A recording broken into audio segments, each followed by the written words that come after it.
Hi, everybody. Welcome to Brain Training with Auntie Mimi. We've been talking about pleasure. Wow. What's really true pleasure? And how to get the maximum enjoyment and maximum ability to have pleasure in giving pleasure. Having pleasure by doing the right things, having pleasure in ways that are meaningful, everlasting, and beneficial. So it's so, fascinating, this world. And there's so much variety of pleasure. And it's a little tricky. Because on the one hand, Hashem wants us to experience the pleasure of the world, but the pleasure of the world that's going to lead us to a pleasurable end result. Because sometimes things are pleasurable, but the end result is damaging. Sometimes things seem like a promised land that if we just did this, or if we just had that, and if we just experienced this happy, joyful thing, then it will make us really happy. And that's not really the case. So it's very important from a very young age to be aware of this. Some of you may have experienced, having too much pleasure in ice cream and how your stomach aches after, and how you can even get a headache, or how you can end up being more cranky or not be able to sleep because of it, and then be even more, challenged the next day because of the lack of sleep. And there's just so many different things that ended up happening from those few seconds of pleasure that wasn't done in an appropriate way. So I hope today that we can really look at pleasure and kind of dissect it, and kind of look through all the different types of dynamics of looking ahead. Like, if I choose to do this pleasurable deed, where will it lead me to? What will be the end result of me engaging in that pleasurable act? So it's always like a fine line.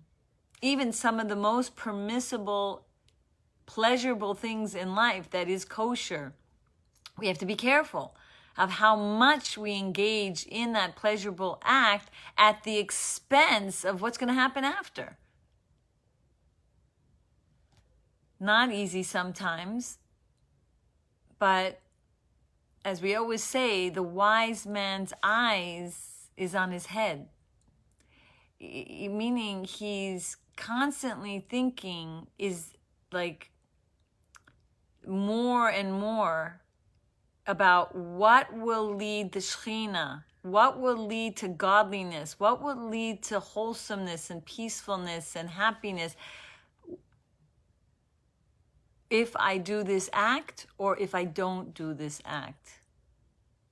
So really the question we have to ask ourselves is, can we train ourselves before doing anything to look in our head and say, is God with me on this? Will my being be attached to Hashem by doing this deed? Or is it going to lead me 2 or 3 steps away from the unity of Hashem? And so a question might be asked, well, like, why? Why do I have to constantly see, is this going to lead me toward godliness or not? So let me give an example. Let's say you want to be with your best friend. And I remember a story, when I was going to visit my family in Israel as a young girl, my best friend came to visit me at the airport. And I didn't want to leave her, but, the whole family was going to Israel. It was such a cute moment, where back then you could get to the gate and even go into the airplane. They let her go into the airplane. We hugged each other and we're like, okay, see you soon. So it was such a hard flight. I mean, I was excited to go to Israel, but I was so gonna miss her, and I wanted to be with her, and I wanted to be with her always. I wanted to take her, put her in my pocket, and take her with me to Israel. Until this day, we're friends, and we go to each other's weddings, and we're still in touch, Baruch Hashem. So it's like, once you're connected to such a best friend, you don't want to be separated. You want to always be together. And Hashem is our best friend. Hashem wants us always to be together. And so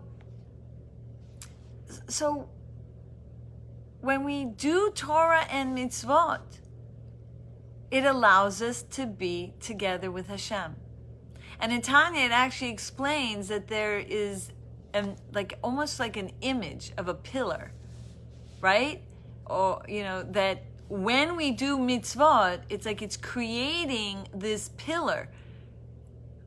And we're able to climb up, as it were, on this pillar to connect to Hashem.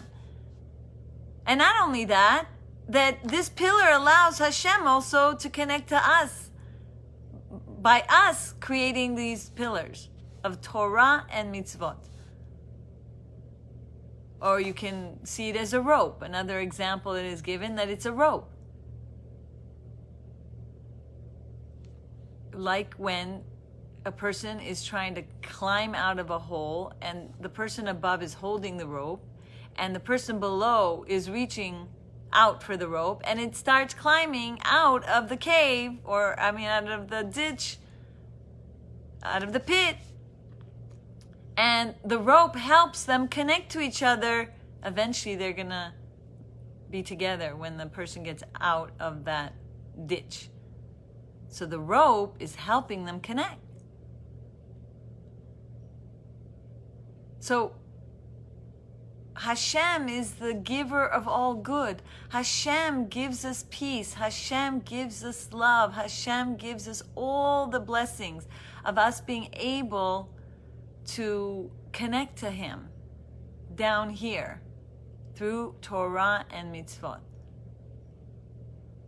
And whenever I'm feeling even a little on the not bubbly happy side, I notice I haven't been studying as much Torah as I maybe could have.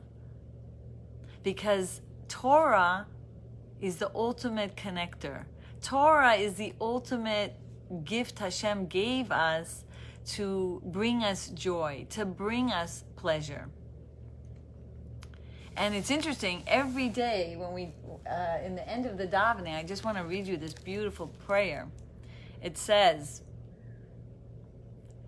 Rabbi Elazar said in the name of Rabbi Hanania, Torah scholars increase peace in the world, for it is said, and all your children shall be learners of the Torah of Hashem, and great will be the peace of your children, Boineach, which is your children.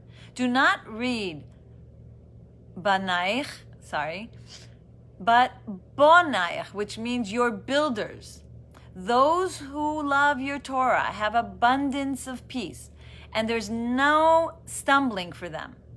May there be peace within your walls, serenity within your mansions. For the sake of my brethren and friends, I ask that there be peace within you. For the sake of the house of Hashem, I seek your well-being. Hashem will give you strength to His people. Hashem will bless His people with peace. So we see here that Torah builds peace. Torah builds an abundance of peace. Torah helps us not stumble. Torah helps us have peace within our homes and within every part of our life. Hashem says, peace will be with you. That you will have well-being, that you will have strength. So some people might see it as a burden. And Hashem is trying to explain to us, don't see Torah as a burden. See Torah as a way to get all the blessings. And the number one blessing is to be united with Hashem. Because no other mitzvah like Torah helps us to shield us from Yetzer Haras, shield us from all the confusion of the mind, shields us, but it also nourishes us. So that's why Torah is called, we were saying, it's food for the soul, but it's also a garment for the soul. Food for the soul means it gives the soul nourishment to be happy. It gives the soul nourishment to cope with life. It gives us the strength. But it also acts like a garment, like garments, right? What do garments do? They protect you. So Torah acts like a garment, like a shield, and it protects you. And not only for this lifetime, by the way. It says when the resurrection, when we're going to have Tchiyas Amesim, when we're going to reunite with all our tzaddikim, and when we have Mashiach, and when we go to Eretz Yisrael, all of us together with the Beit HaMikdash standing, our Torah learning is going to continuously nourish our neshama. It's not just like, like today you eat something and then like you need to eat again. Whatever Torah you learn, it's as if you're ingesting it, and it's like stored for you forever. Not only is it stored for you as nutrition for your neshama forever, but forever, like there's no end to how much it protects you also in the world to come. So how does it protect you in the world to come? Remember we were saying that when we learn Torah, that just like sunglasses kind of protects our eyes so that we can see, right? It helps us like be able to absorb the experience of what's going on around us. Because if it's too bright, we're just like, it's overbearing, and it's like it could throw us off that we can't really see so well. So Torah learning helps us receive Hashem's light so that we could like really absorb it, so we can really experience it, so that we can get a connection that otherwise we wouldn't be able to have but through Torah. And that it gives us pleasure. And that gives us delight. And that helps free us from, any kind of sadness, any kind of heartache. Now remember, if you just learn Torah and you don't pray, then it doesn't effectuate a change like that. It's just like one, then two. So you pray and you meditate and you contemplate and you do all the things that you do to prepare your soul to be that container. So then when you learn Torah, the Torah stays within you. And then when the Torah stays within you, it banishes the darkness. So it's very important to know this. Because a lot of people don't really connect sometimes to prayer, or they barely pray, blah, blah, blah, blah. And so they didn't really can create this container. And they enjoy learning Torah. Why do they enjoy learning Torah so much? Some people really enjoy it. And it's a delight for them. And they experience the delight while they're learning Torah. But Chassidus teaches us that the godly soul is enjoying the Torah. So then that's why they feel delightful. And that's why they maybe are addicted to constantly listening and listening and listening to shiurim, because it's so enjoyable and it's such a delight. But to get it to change your animal soul, it's a different story. Yes, we learn, Torah learning has a power. It's like a sweetener and it's a spice to switch your Yetzer Hara to Yetzer Tov. So it does have an effect. So you won't have much, ruach shtus and like all this, bombardment that's confusing and trying to take you away from being happy. But to change your animal soul, which is your heart of anger and sadness and all these kinds of negative emotions, just Torah learning doesn't change your animal soul. You need to pray with meditation, and then right after, then you learn the Torah, and then it comes into your heart. We had many classes about that, so this is a quick review. So you might be wondering, and many people come my way and say, I've been learning for so long. I love this shiur, I love this rabbi, and I constantly, every day, all day, every day, but I'm not changing. I enjoy it. It's like, I'm like as if they're, but I explain to them, so how do you pray? Do you pray? Some of them don't pray. I say, okay, but some of them say I pray. And I ask them, well, do you really pray? Like with meditation and with, like deep kavanas and like really feel the words and really think the words. But they barely maybe rush through some words, like as if it's, just because they have to do it. And then I tell them how to really pray. And that's like the main secret ingredient to be able to see a change from what you've learned in your Torah, and then they begin to change. So we need both. So the learning Torah builds such a peace in our heart, in our mind. It brings peace to the world. It's so much, so much that happens.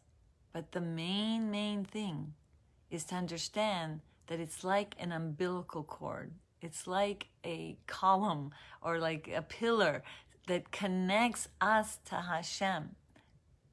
And every mitzvah is that. When you learn, you create that. When you do a mitzvah. But learning Torah is like the basis of all the mitzvahs, right? Because how are you going to do the mitzvahs if you don't learn Torah? There was a story that the true story of when David HaMelech was at his bedside and he was, telling his son, like some of the last words before he was gonna, go to the next world. And the message he told his son was, know the God of your father. Know. Meaning, study, get to know Hashem. This is why we're here on earth. We're here to get to know Hashem. And the more we learn Torah, the more we get to know Hashem. The more we can be with our Father who takes care of us all the time.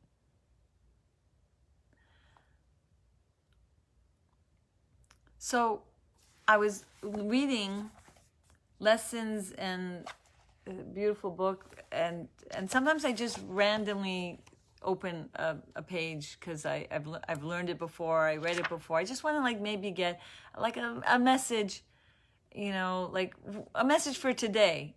And it was so interesting because this whole page is about pleasure and how to connect to the real pleasure of life. And what is it about pleasure that attracts us? What is it about pleasure that makes us want it? And how to focus on the real pleasure. So, I'm just going to read it here. Chassidus identifies ta'anug, pleasure, with the very core of the soul. The soul's other powers, emotion, intellect, and even the will, and the power and the energy to do acts of kindness with people, with situations. So when the soul feels pleasure, what happens? It's turning inward and establishing contact with its core, meaning the essence of who they are. So the object that brings the soul pleasure is just like a catalyst. It just prompts. It just activates that thing. Just awakens within the soul to more fully sense itself. So when you take pleasure in doing an act of kindness, when you take pleasure in learning Torah, when you take pleasure in learning, so what happens is, like, it activates the core of your soul. So there's different types of, there's simple pleasures that are just not really the real deal. But you need these kinds of pleasures to, like, relax you, to have, clearing of your mind, and sometimes you need a break, to go, like the Rambam says. But it's nothing like the true pleasure in life that really gets to the deep core of who you really are. So imagine this type of understanding of what's going on when you attach yourself to the true pleasure. Because when you go overboard and just kind of take too much time into the other types of pleasures, even if it's kosher, and even if it's even permissible, and even if it's good for a little bit, if you go too much overboard on pleasures at the expense of the real pleasures, of what's going to give your soul power, what you're going to give your the inner essence of your soul powers to more and more come out, the opposite can happen. So too much indulgence in pleasure can actually get you farther and farther away from your true soul. And of course, if you do like pleasures that are not kosher, God forbid, that for sure just buries your neshama, meaning it like covers and covers and covers and makes you even more numb. It makes you even feel more mad or more sad, because every time you cover your essence of your neshama, then your Yetzer Hara has more power, and your animal soul goes more and more toward the negative tendencies. So even the Rebbe Rashab in Kuntrus HaAvoda says that, if you want to clear your mind, if you want to clear your heart, you have to, really be careful not to indulge in food. Because that's like one of the number one pleasures, especially, right, for all of us, especially children. And like, I can't tell you, people don't understand how their anger or their sadness or their anxiety has to do with too much pleasure in food or too much pleasure in other things, even kosher things. It's because at that time you're giving power, you're feeding, as it were, your animal soul. And so then your negative character traits get stronger and stronger. So if you're trying to get rid of your anger, and if you're trying to be less scared or less anxious, or whatever it is that you have issues with and want to get a handle on yourself and get more to the core of the good your neshama, then you have to be careful. Besides that, you can get a headache and a stomach ache by eating too many pizzas and everything like that. Boy, I'm starting to get hungry. And I'm not, but we need to know as children, even at this age, that food affects your brain. It affects your heart, just even the physical. When you eat too much food, it just is so much heaviness and so much, the body has to exert energy to like break down that food, that your brain can start being slow, and brain fog can come upon you where you're just like not so clear-minded. Besides the fact that you can have a stomach ache and feel nauseous and feel like you now have to go to the bedroom and just like veg out until this weird feeling passes over you. And all that time you could have done amazing things. And yes, it affects you physically, but it affects you spiritually. It affects your character traits. It affects the increase of your negative behavioral challenges that you've been wanting to be better at. So you might feel like, oh, I'm on vacation. Yeah, let me just go for it and just keep digging into that ice cream and keep eating those cookies randomly without any second thought of what it's doing to your body and your immune system of protecting your health, which it is a mitzvah to protect ourselves from being sick. But even beside all that, which is so crucial in this day and age with what's going on, we need to know the connection between diving into pleasures too much and even healthy pleasures, kosher pleasures, too much ends up feeding your animal soul.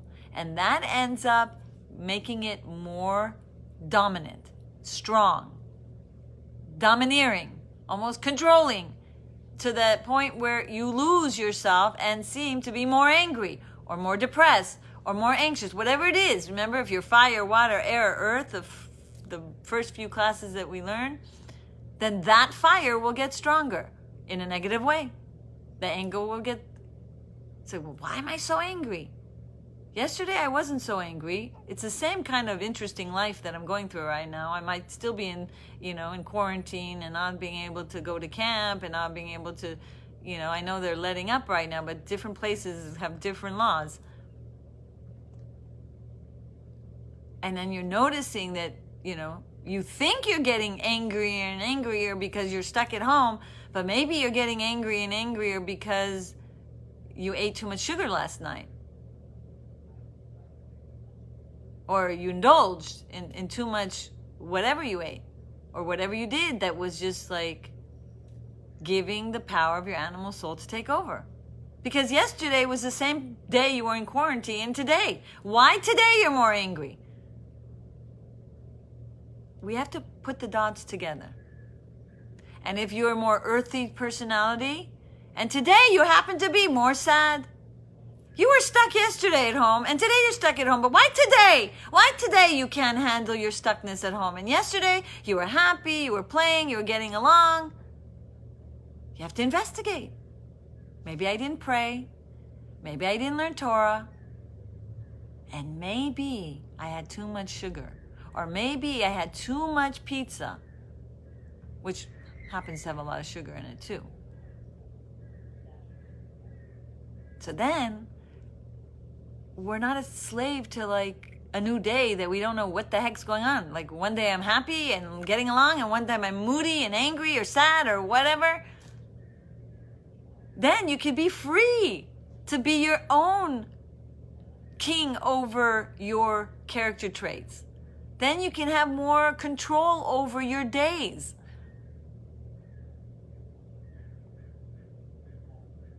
So, learning Torah, on the one hand, helps bring out more and more of your pleasures that are going to lead you to peace. That's the true delight. That's the true pleasure. But if you indulge too much in the other pleasures, not only does it not free you, not only does it not create an inner peace in your life, but it's damaging in a sense of it's closing in, it's covering, it's not letting the core of your soul shine through. And not only does it not let your core of your shining soul come through, but it gives power over to the animal soul to grow stronger. I give an example. You have two plants. You have a poison ivy plant or you have a fruit-bearing tree. And you have only so much water to feed. Would you feed the poison ivy? I don't know, kids, if you've ever had poison ivy. I don't, but I used to in camp in different places, and what didn't look pleasant to have poison ivy, the itching and the rash and everything else like that.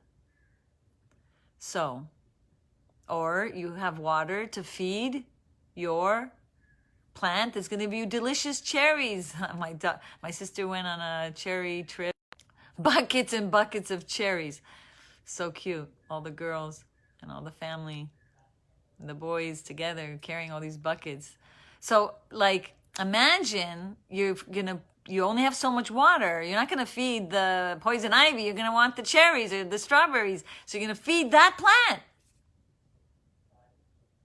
So either we're going to have the pleasures of the world that are appropriate and the pleasures of the highest order of pleasure, of knowledge, connecting to Hashem and Hashem's Torah, and that is going to feed our godly soul. That's going to bring us some bonus, some like produce, something that's going to end up good, that's going to be beneficial, rather than feed our animal soul by indulging in life, and then we become more and more a victim of our animal soul. We become a slave to, and it takes over us, and then we behave in ways that are opposite of our true self.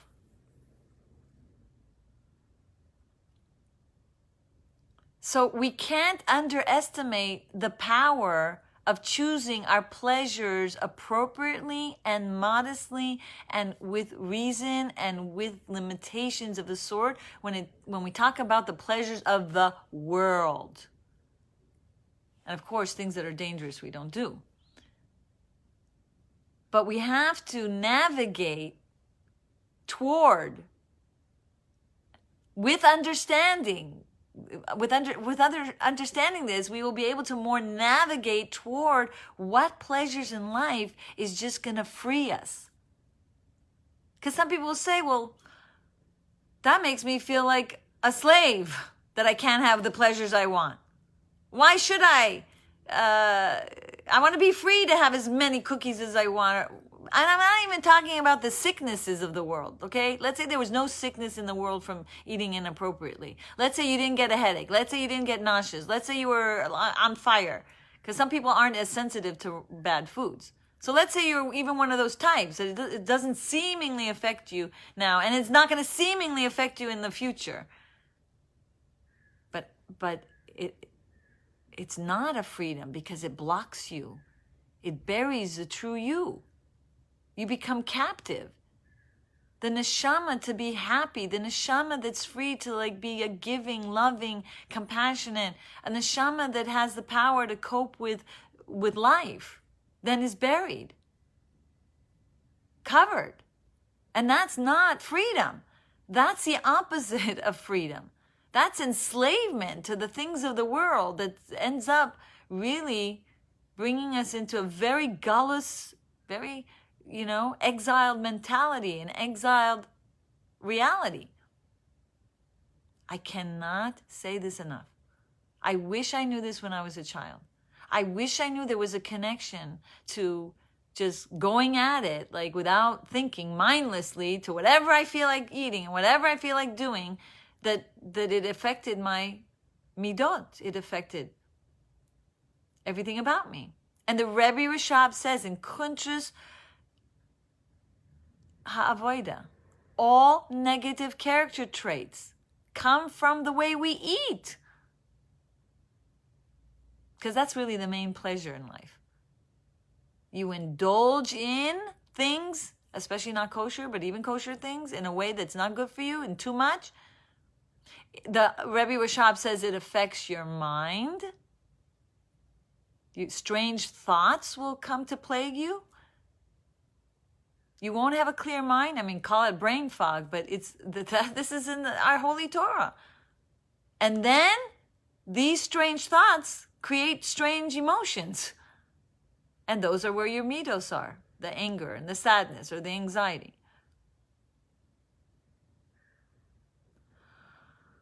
I hope this finds you well. I really pray that even though it may be a little difficult to begin with, but at least now you know. At least you can make a little connection. At least next time you take that step, like, because we're going to start, please God, going to weddings and bar mitzvahs again and all kinds of shul when we would have, please God, kiddushim. And there's just so much beshefa, so much variety. And you want to taste this and you want to taste that and you want to miss out on that. And, you're here. It's time to celebrate. Why not enjoy? But then notice how you act in the car after you leave with your family after indulging too much. Notice how you are the next day, maybe. Make the connection at least. Start making the connection. So that next time you go to a party and next time you see all that glamorous yum, fake yum that lasts like how many seconds? Maybe 4 minutes, even if 10 minutes of here and there, and at what expense at the end? And how do you feel? Just notice.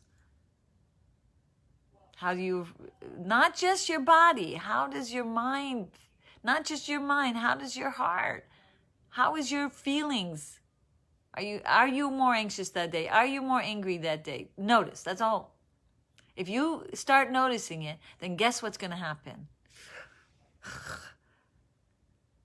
I like myself the way I was yesterday, and I don't really like being this angry, and I don't like feeling so out of control. So I'm going to be more careful. It'll help you become more and more careful because you notice the connection.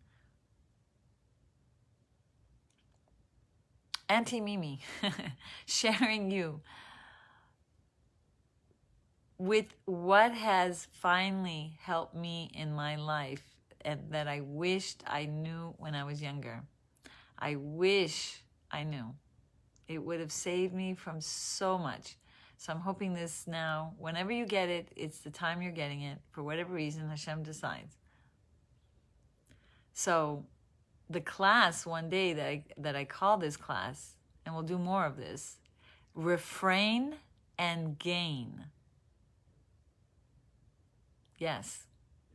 You think you are refraining and you're losing out. Oh, everyone else is enjoying the ice cream. Everyone else is enjoying stuffing their mouths with all the potato chips and all the junk and you feel like you're losing out if you're going to not give into it. And it feels like a little, it's not easy, I'm not going to say. It feels like you're losing out. But you have to realize you're going to gain from refraining.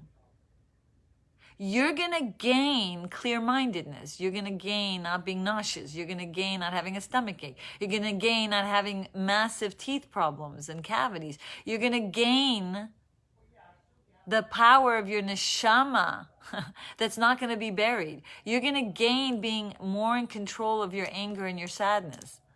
You will have stopped the cycle of your animal soul being fed so it ends up getting stronger and stronger. That's what you gain.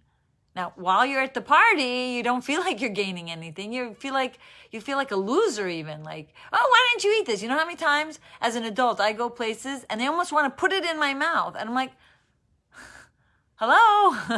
And then they think I'm some kind of nutritional freak or I don't know. I don't want to go there. And they'll look at me like I'm too strict or I'm too, But I know that when I used to eat not properly, how I would feel emotionally the next day. I would know all the things about how I would suffer that night. And it looks like I'm not gaining. Such a sheker, such a lie. For the moment, you refrain, you really do gain. And once you make the dots and you see the outcomes, eventually your head gets it. Eventually you say it's not worth it. I hate being sad. I hate being more nervous. I hate being more angry. I hate more than I love the few seconds of this pleasure. I hate having a headache. I hate being nauseous. I hate not being the true me. I hate. And when you hate that, because you love being free of that, and you love being happy, and you love being easygoing, and you love being kind and not moody, then you will love to refrain, and you will love to gain all that you have to gain. So, this is really the pleasure and delight of life. As the Tanya teaches us, who is free? Who has geula? What is geula? Geula now. God willing, soon already, Mashiach already. The ultimate redemption. We're going, all of us now, together. But what is geula now for yourself? When you can use the gifts that God gave you. When you can use love. When you can use happiness. That's a gift. These are gifts God gave us. It's there. It's in our heart. And we have to be careful not to bury them. When you are free to be kind, when you are free to be happy, that is geula, because you're accessing your core of your soul. And the pleasure, the true pleasures of life, gives you access to that core.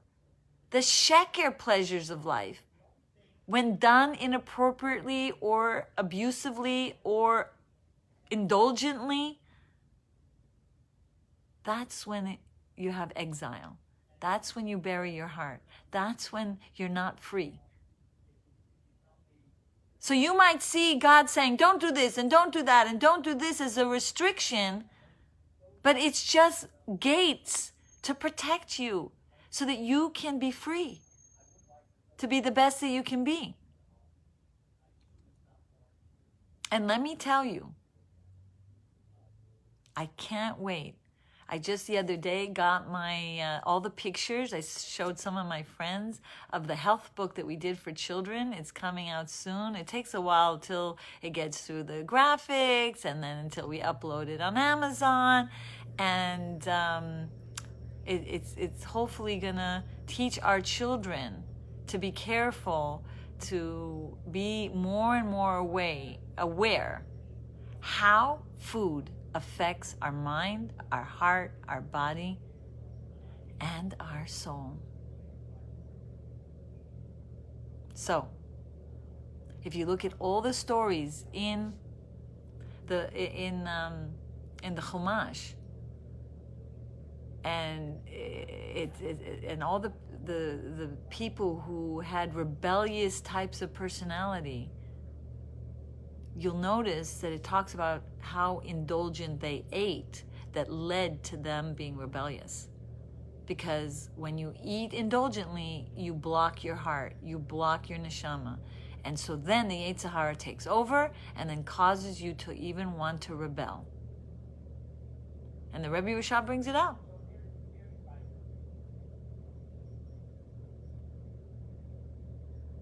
And we, the people, even at a young age, can start being responsible of how we take care of our Beit HaMikdash, our body, so that our mind and our heart and our soul can be free to do what we were meant to do in this lifetime.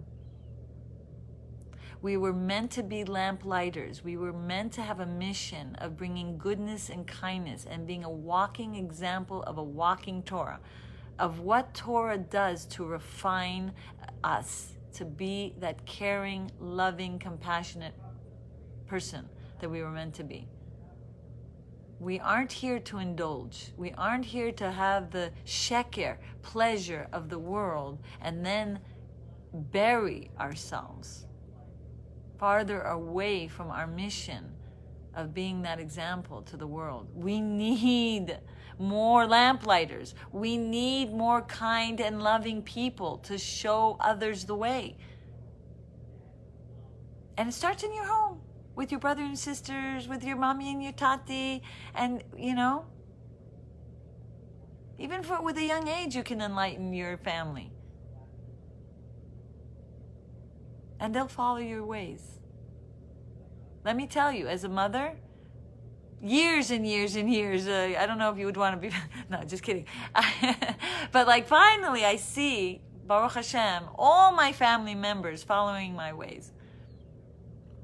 Since I started like really being, health conscious and from a very Hasidic point of view of understanding how it makes us a better person when we are careful of how we eat and we choose the real pleasures. All right, so thank you. Any questions here before we go into the next segment of our brain training program here? We are going to do the art part, and wow, there was so much discussed here. That Torah and mitzvahs helps us become connected, a pillar, right? So that each mitzvah we do, whether it's taking care of our body, exercising, whether it's eating properly, whether it's learning Torah, whether it's davening, it creates this like rope, right? So we can do either a pillar of ourselves, and we can see all the holy energies up in Shemayim, and that we want to connect to Shemayim, we want to connect to the heavens, or we could see a rope and like hold on to the rope and see ourselves climbing on that rope, going higher and higher, reaching new heights to get closer to Shemayim and connected to Hashem. We can see a picture of Torah bringing peace and like building peace. So you could see like a picture of the whole world, and like the Torah is holding the world up, because it builds the world up with peace. And if, whatever way you like to see what peace looks like on earth, I don't know, maybe all the people around the world holding hands, right? You ever seen that picture? There was a time where they were doing that. Everyone around the world was making long lines of people. It was so neat. I don't know, many years ago. So I see that image in my mind. That's what peace. All kinds of different races, all kinds of different cultures, everyone together holding hands, and there's peace in the world. And you could be the lamplighter of making that peace happen, and you can be the one like holding the Torah, and then you can see a picture of yourself holding the Torah and the whole world, and there's like all the people around the world in peace. Whatever way, you could just make the world with all the people around the world. So those are some ideas. Oh, how about the plant? You could feed the poisonous snake type of plant, poison ivy, that's dangerous, right? If you touch it, and you get all kinds of problems with your skin, and then you could see the fruit-bearing tree, or the cherry orchard, or the strawberry orchard, and then see you watering that plant. So you want to engage in the pleasures of the world that are holy, and that feeds your godly soul. And that takes away from feeding your animal soul.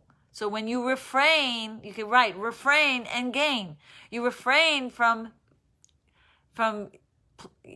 feeding your poisonous ivy, and you are gaining because you're using that water element, that pleasure-seeking personality of yours, because people who have a higher water element tend to be more pleasure-seeking personalities. That's why some people don't even love food. They don't like food. They don't like candies. They don't like chocolate. I wish I was that way.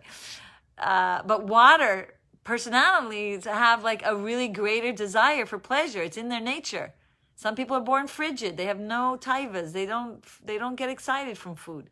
They might get excited from music, or they might get excited from other things, but they're not really pleasure-seeking type of personalities. So if you're born with a dominant water element, then you want to use it and channel it for the real pleasures. So see yourself in a picture, of how you're going to use your pleasure-seeking personality for what's true, and that's going to get to your core essence. Okay, so those are a lot of examples. Me too. It's so hard when you are a pleasure-seeking personality. But a pleasure-seeking personality can use it for the good, meaning they're the type to take pleasure in knowledge. They have a type of pleasure in sharing knowledge. It's a pleasure to make change in the world. You know, it's pleasurable to see that you affected someone and helped change them and made them happier. So there's a lot of amazing pleasures in the world that are really delightful and true and bring out the true you more. Okay, you can review the water class that we had months ago. This subject matter on the 4 elements are on my camping book that I did, I don't know how many years ago, 10 years ago. It's still there. And this water, fire, water, air, earth thing is also in my my marriage book and my prayer book, because it's so important to understand these. Wow. So let's now go to the next portion of our class here today, and that is the Brain Train with Mind movie.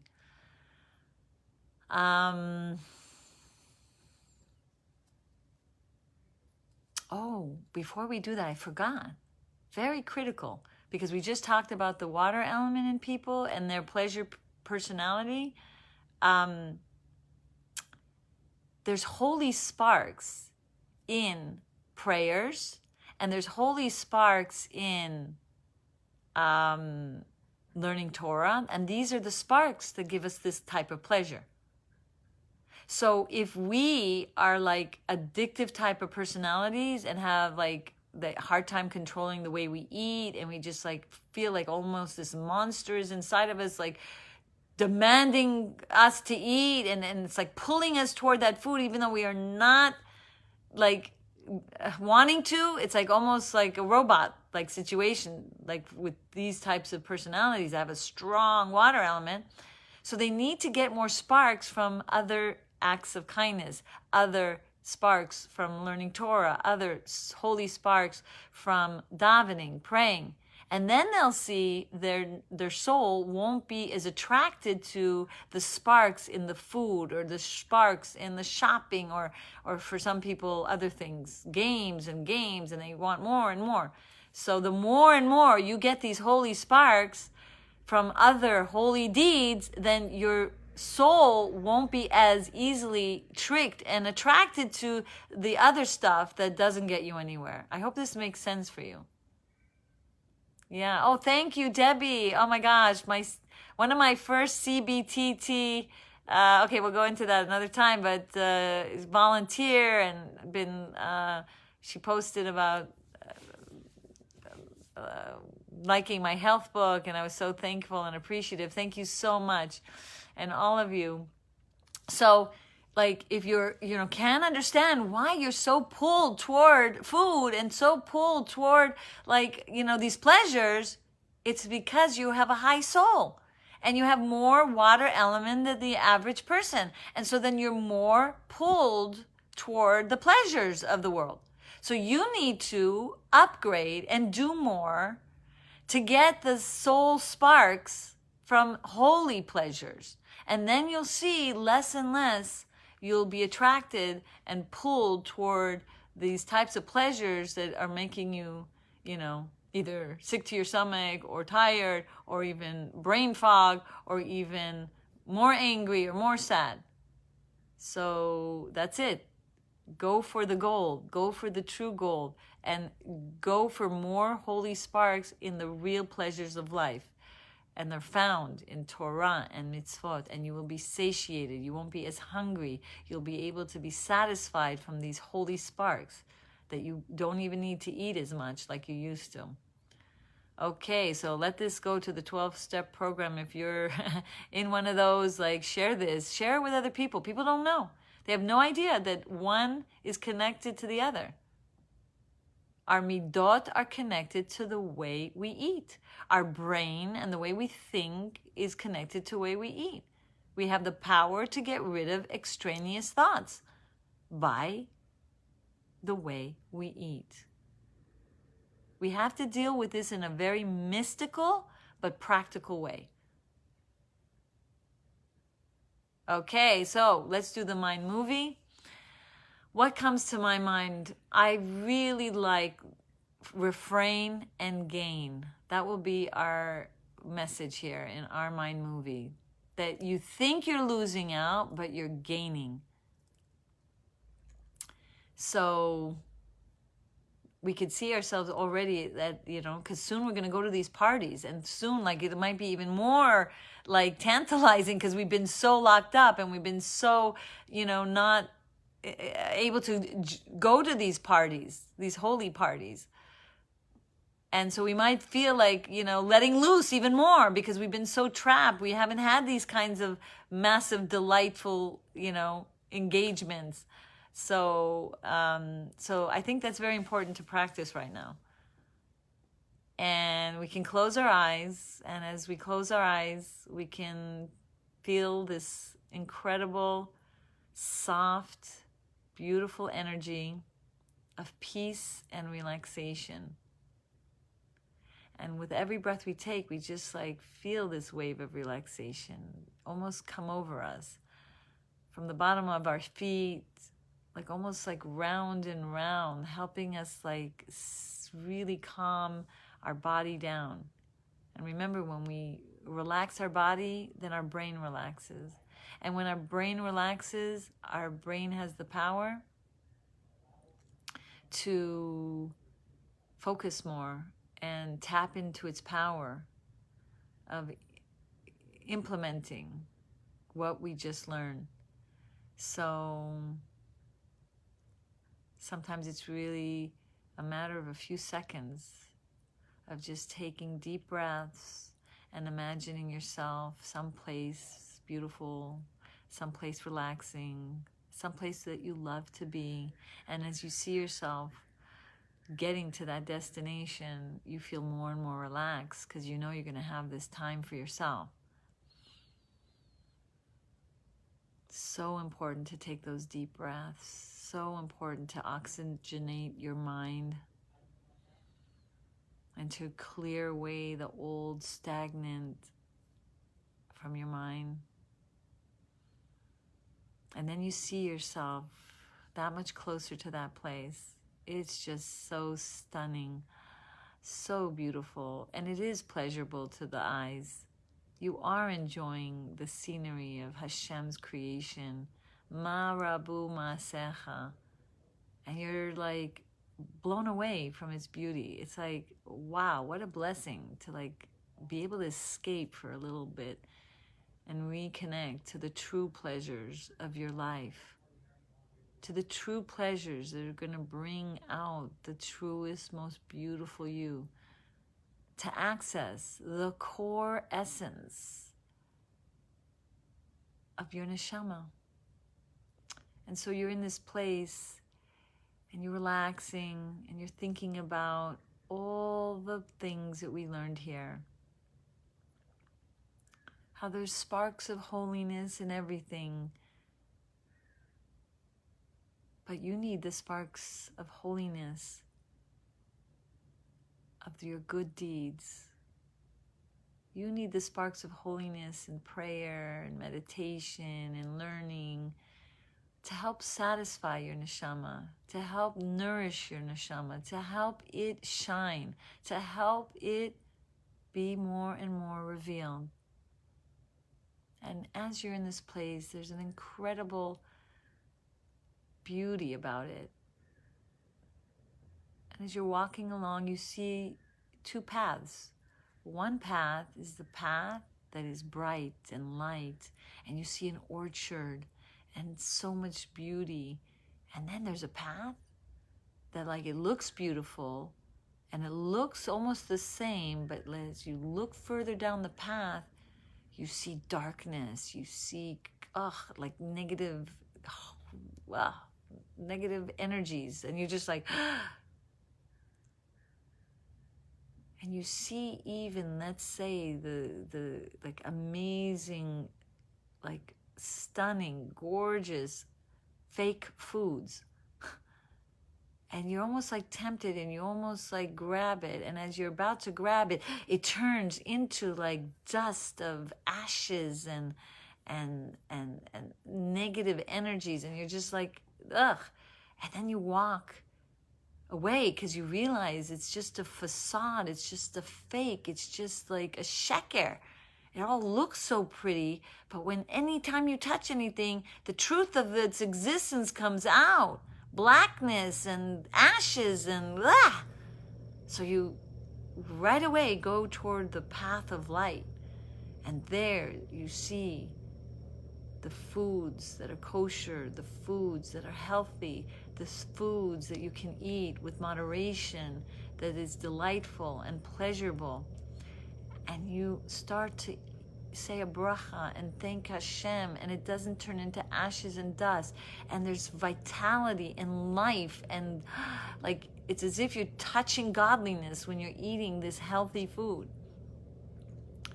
and you're beginning to ingest it, and you see yourself feeling light, you see yourself shining bright, you see yourself feeling strong, and you feel at peace. You feel you are healthy. You feel like your mind is clear. You feel like your heart is clear, and you feel good. And you feel even better than good. You feel great. You feel so strong, mind, body, and soul. And then you see yourself at a distance, the party of a lifetime, and you realize each time you try to touch anything that's not good for you, in this world of truth, you see it turning into black ashes, that there is no vitality and there is no power of goodness that you will be gaining from it. So you refrain. And each time you refrain, you feel brighter, you feel stronger, you feel clear-minded, you feel your heart is open and free. You feel all the goodness of having refrained, and you walk away. And you don't walk away feeling like you lost out. You walk away feeling like you gained.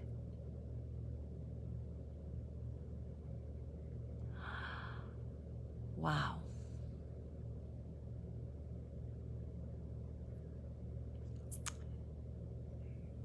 You're connecting the dots. You notice you're not as angry. Here, you're not now sad. You're just vibrant, you just feel good, you just feel happy, you just feel light, and you can't wait until you have now the clear-mindedness to go and sit by the tree, and you're praying, and you're studying, and you're feeling nourished, you're feeling the pleasures of the mind, you're feeling your pleasures of your heart, you're feeling the true pleasures. Yes, Sarah Zulaf's food is right by your side. Healthy, delicious, and you feel you're able to eat it, and you feel your mind is clear, and you feel your heart is so open, gushing with delight.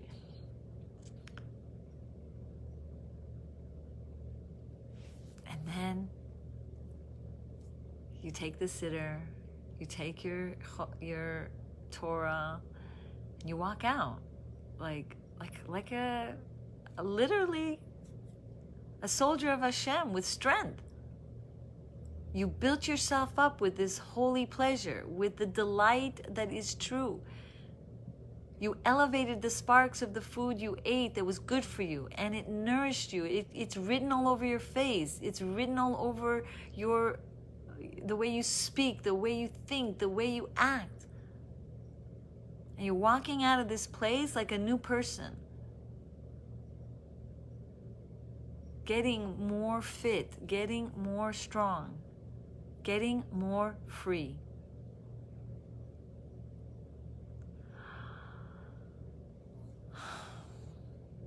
And you ask Hashem, please Hashem, let this image of my refraining constantly remind me how I'm gaining, not wait, gaining access to my heart, gaining access to my mind, gaining access to my full powers of my body. But most importantly, I'm gaining the access to the core of my soul, the essence who I really am. Please, Hashem, help me refrain and gain. And you know Hashem's listening. You know Hashem's going to help you. And you begin to walk away stronger for this, better for this, looking forward to the next time you can refrain and gain. You feel your body healthy and strong. You feel your heart open and clear, and you're smiling. Because now you see the sheker. And now you see emes like never before. Your heart is free now to choose the real pleasures of life. Bless you, my soul sisters and brothers out there. I hope words coming from my heart and to yours, I hope to see you even healthier this year, even more vibrant, even more strong, and ever more happy with all that you gained. If you have any questions before we say goodbye here, I'm so happy we are together. There's so much more pleasures in the world that we will get to by doing this brain training class. Tomorrow, I don't think I will be having a class. A very dear and close member of my family is gonna be in surgery, and I will be in the hospital. So everyone, please pray for all of those who need healing. And hopefully very soon we will hear good news. And I pray for all of us that we should just continuously hear good news. And we will get back on track. Maybe I'll make up the class on Friday, depending. So just, I love you all here. Thank you for joining. And please share this so more and more people will be healthy and more people will take the steps to protect themselves, mind, body, and soul. Bye-bye.